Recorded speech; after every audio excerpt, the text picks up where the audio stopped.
20 au 22 janvier 2022, 14 mouvements politico-militaires du Tchad se sont réunis à Rome en Italie pour une consultation sur le dialogue national inclusif. En faisant ce déplacement, les mouvements confirment leur volonté politique de contribuer à la solution de la crise tchadienne dans un processus de négociation sincère et transparente. Ils s'engagent à une offre de paix vis-à-vis du Conseil militaire de transition pour un meilleur avenir du pays, notamment sa reconstruction constitutionnelle.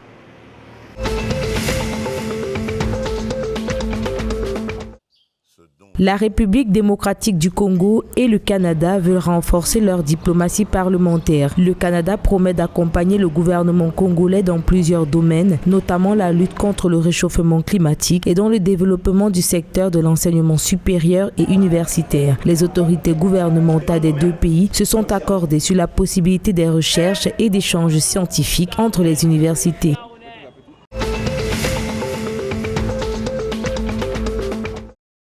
Au Congo, la Caisse nationale de sécurité sociale a adopté le 20 janvier son budget exercice 2022 en recettes et en dépenses à la somme de plus de 74 milliards de francs CFA. Ce budget, en hausse de 4,89%, va permettre de financer le plan d'action 2022, d'effectuer le lancement du site web de la Caisse de sécurité et de la télédéclaration dans le cadre de la modernisation du système d'information.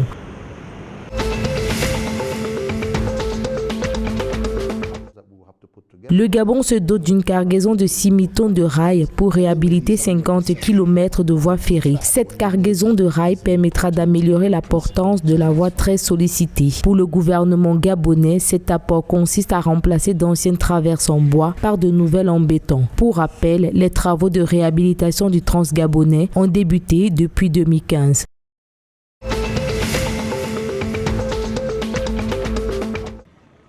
Au Cameroun, l'activité cotonnière a connu une baisse de régime en 2020 suite aux perturbations de la chaîne logistique internationale, empêchant la vente de 30 975 tonnes de coton en raison des mesures de restriction liées à la pandémie du coronavirus. Des perturbations qui ont engendré une baisse du chiffre d'affaires passé de 154,6 milliards en 2019 à 125,4 milliards de francs CFA en 2020. Un retard qui n'a pas empêché la société de remonter son chiffre d'affaires à 148 milliards de francs CFA sur la campagne 2020-2021, tout en espérant étendre cette terre à 259 hectares pour une production de 375 000 tonnes entre 2021 et 2022.